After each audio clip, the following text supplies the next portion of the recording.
हरे कृष्णा, राधे राधे। स्वागत है आप सभी का गोविंद भजो चैनल पर। आज से हम सुनेंगे पुरुषोत्तम मास महात्म्य के अध्याय। इसमें कुल 31 अध्याय हैं, जिसमें से रोज एक अध्याय की कथा आप सुनेंगे। ये अध्याय आप हमारे चैनल पर सुन सकते हैं। यह पावन कथा इतनी पावन और महान है। यह कथा स्वयं भगवान नारायण ने देवर्षि नारद जी को अपने श्रीमुख से सुनाई थी। बाद में यह कथा राजा परीक्षित एवं सूत जी महाराज ने सुखदेव जी से सुनी थी। बाद में सुखदेव जी महाराज ने यह कथा नैमिषारण्य में 88,000 ऋषि मुनियों को सुनाई थी। उसी शास्त्रोक्त कथा का सरल हिंदी भाषा में रूपांतरण इस पवित्र पुरुषोत्तम मास में हम सुनेंगे। इस कथा को रोज पढ़ने और सुनने वाला प्राणी सभी पापों से मुक्त होकर अंत में पुरुषोत्तम भगवान के गोलोक में अनंत काल तक वास करता है और वह सदैव के लिए आवागमन के चक्र से मुक्त हो जाता है। आज हम सुनेंगे पुरुषोत्तम मास महात्म्य का अध्याय 20। सूत जी बोले, हे विप्रो, नारायण के मुख से राजा दर्दनवा के पूर्व जन्म का वृत्तांत श्रवण कर अत्यंत तृप्ति न होने के कारण नारद मुनि ने श्री नारायण से पूछा। नारद जी बोले, हे तपोधन महाराज, दर्दनवा ने मुनि श्रेष्ठ वाल्मीकि जी से क्या कहा, सो विस्तार सहित मुझ विनीत को कहिए। नारायण बोले, हे नारद, सुनिए। राजा दर्दनवा ने महाप्राज्ञ मुनि श्रेष्ठ वाल्मीकि मुनि से प्रार्थना कर जो कुछ कहा सो मैं कहूँगा। दर्दनवा बोला, मोक्ष की इच्छा करने वाले लोगों से पुरुषोत्तम मास का सेवन किस प्रकार किया जाए, क्या दान किया जाए और इसकी विधि क्या है, यह सब संपूर्ण लोक के कल्याण के लिए मुझसे कहिए, क्योंकि आपके समान महात्मा संसार के हित के लिए ही पृथ्वी पर भ्रमण करते हैं।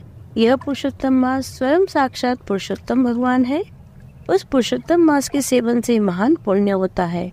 यह सब बात मैंने आपके मुख से भली भांति सुनी है। मैंने पूर्व जन्म में सुदेव नामक ब्राह्मण श्रेष्ठ होकर विधि से पुरुषोत्तम मास का सेवन किया, जिसके प्रताप से मेरा मृत पुत्र जीवित हो उठा।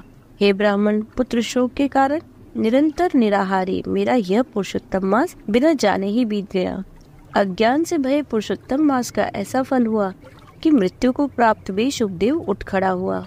बाद हरि भगवान के कहने पर अनुभूत पुरुषोत्तम मास का सेवन किया। हे तपोधन, मुझे इस जन्म में वह सब विस्मृत हो गया है, इसलिए इस पुरुषोत्तम मास का पूजन विधान विस्तार पूर्वक मुझसे कहिए। वाल्मीकि जी बोले, ब्रह्म मुहूर्त में उठकर पर ब्रह्म का चिंतन करें। उसके बाद बड़े पात्र में जल लेकर नैऋत्य दिशा में जाएं। पुरुषोत्तम मास का सेवन करने वाला शौच के लिए ग्राम से बहुत दूर जाए। दिन में तथा संध्या में कान पर जनेऊ को रखकर और उत्तर मुख होकर पृथ्वी को तृण से आच्छादित कर वस्त्र से शीर बांधकर और मुख को बंद कर अर्थात मौन होकर न थूके न श्वास ले। इस तरह मलमूत्र का त्याग करे और यदि रात्रि हो तो दक्षिण मुख होकर मलमूत्र का त्याग करे और मूत्रेंद्रियों को पकड़कर उठे। शुद्ध मिट्टी को ले आलस से छोड़कर दुर्गंध दूर करने के लिए मृत्तिका से शुद्धि करे। लिंग में 1 बार, गुदा में 5 बार, बाएं हाथ में 3 बार, दोनों हाथों में 10 बार मिट्टी लगावे, दोनों पैरों में 14 बार लगावे। यह ग्रस्त आश्रमी को शौच कहा गया है। इस तरह शौच कर मिट्टी और जल से पैर और हाथ धोकर दूसरा कार्य करे। तीर्थ में शौच न करे, तीर्थ में जल निकाल कर शौच करें। बाद तीर्थ की शुद्धि अवश्य करे, अन्यथा तीर्थ अशुद्ध हो जाता है। इस प्रकार पुरुषोत्तम का उत्तम व्रत करने वाला शौच करे। तदंतर 16 कुल्ला अथवा 12 कुल्ला करे। मूत्र का त्याग करने के बाद 8 बार अथवा 4 कुल्ला गृहस्थ करे। उठकर प्रथम नेत्रों को धोए, बाद दंतवन ले। इस मंत्र को अच्छी तरह कहकर दंत धावन करे। हे वनस्पति, आयु, बल, यश, वर्ज, प्रजा, पशु, वसु, ब्रह्म ज्ञान और मेधा को मेरे लिए दो। अपामार्ग अथवा बैर की 12 उंगल की छेद रहित दंतुअन कानी उंगली के समान छोटी हो, जिसके पर्व के आधे भाग में कूंची बनी हो, उस दंतुअन से मुख शुद्धि करें। रविवार के दिन काष्ठ से दंतुअन करना मना किया है, इसलिए 12 कुल्ला से मुख शुद्धि करें। बाद आचमन कर अच्छी तरह प्रातःकाल में स्नान करें।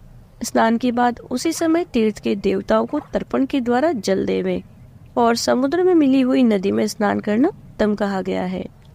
बावड़ी को तालाब में स्नान करना विद्वानों ने मध्यम कहा है और गृहस्थ को गृह में स्नान करना सामान्य कहा है।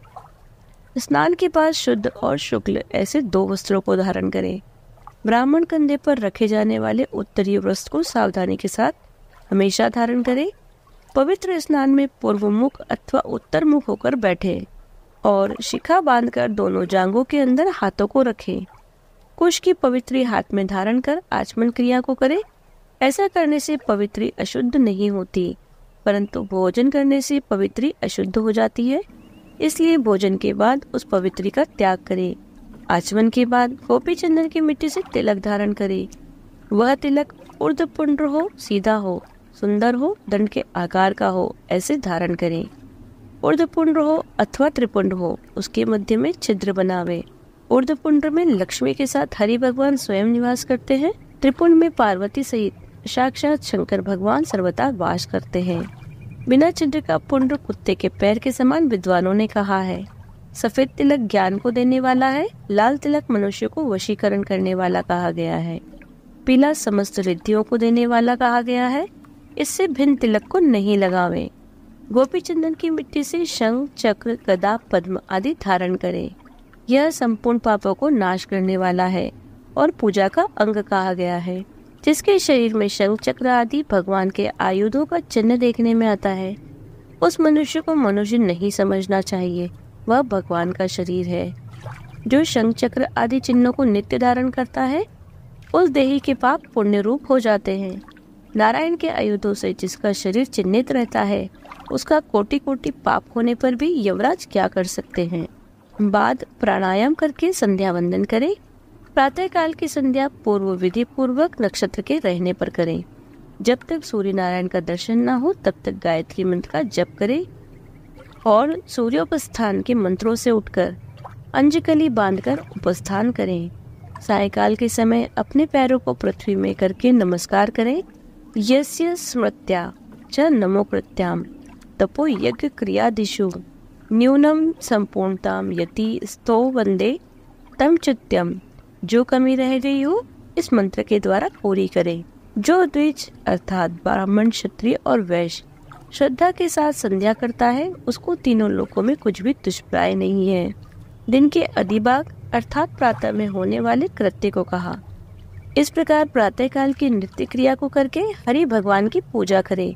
लिपे हुए शुद्ध स्थान में नियम में स्थित होकर और मौन तथा पवित्र होकर गोबर से गोल अथवा चौकोर मंडल को बनाकर व्रत की सिद्धियों के लिए चावलों से अष्टदल कमल बनावे और उस कलश में शुद्ध तीर्थों से लाए हुए कल्याण पत्र जल को भरकर बाद सुवर्ण, चांदी, तांबा अथवा मिट्टी का मजबूत और नवीन छिद्र रहित शुद्ध कलश को उस मंडल के ऊपर स्थापित करें।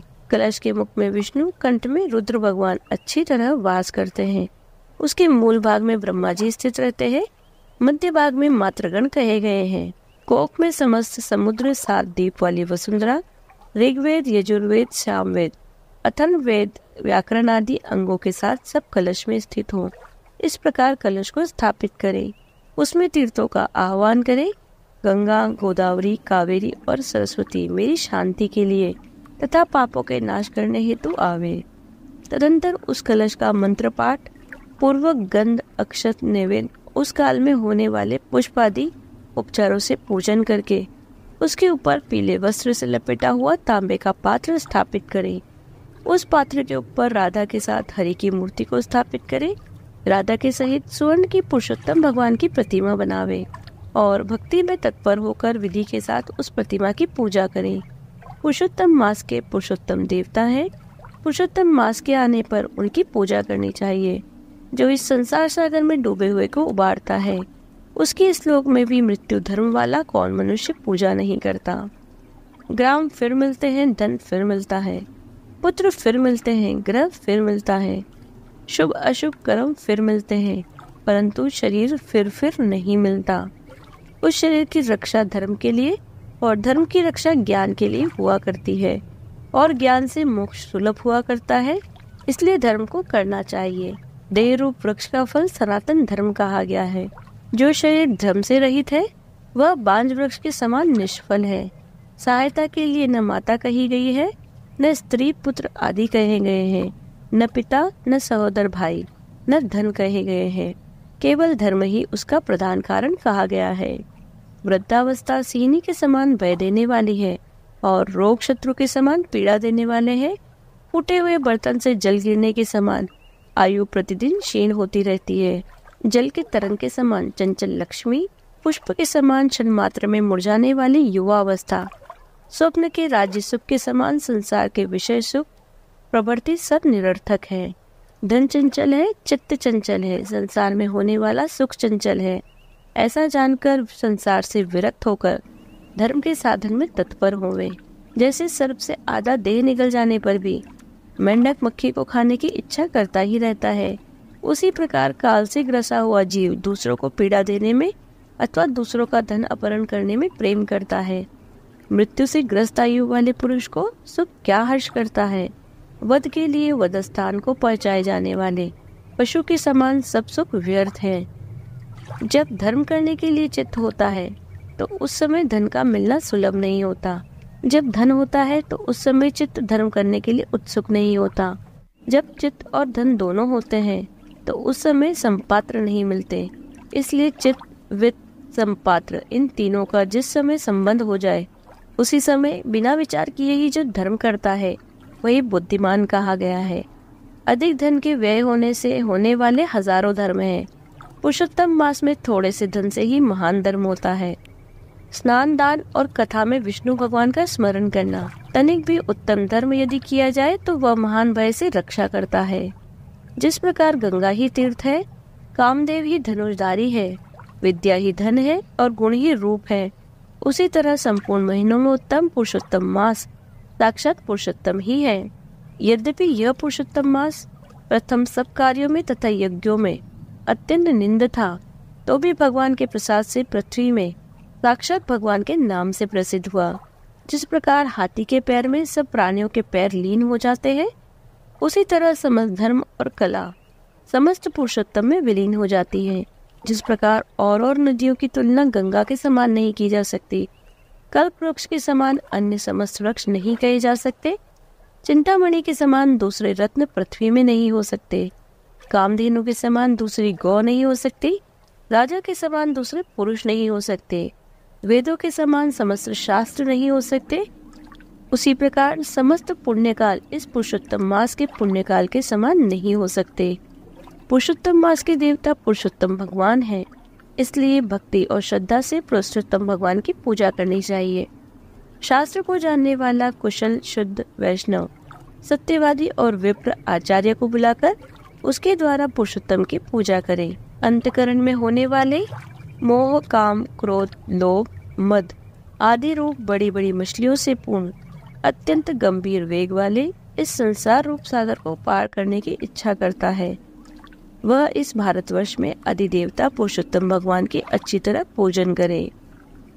यहाँ पुरुषोत्तम मास महात्म्य का 20वां अध्याय समाप्त होता है। यदि आपको वीडियो अच्छी लगी हो तो लाइक कीजिए, ज़्यादा से ज़्यादा इसे शेयर कीजिए। यदि आप चैनल पर नए हैं तो चैनल को सब्सक्राइब कर लीजिए, बेल आइकन को प्रेस कर दीजिए, जिससे आने वाले नए वीडियोस की नोटिफिकेशन आपको तुरंत मिल जाए। यदि आपने पुरुषोत्तम मास महात्म्य के पिछले अध्याय को नहीं सुना है तो डिस्क्रिप्शन में उनका लिंक दिया गया है, वहां जाकर आप उन्हें सुन सकते हैं। मिलते हूँ आपसे अगले वीडियो में, तब तक बने रहिए गोविंद भजो चैनल पर। हरे कृष्ण, राधे राधे।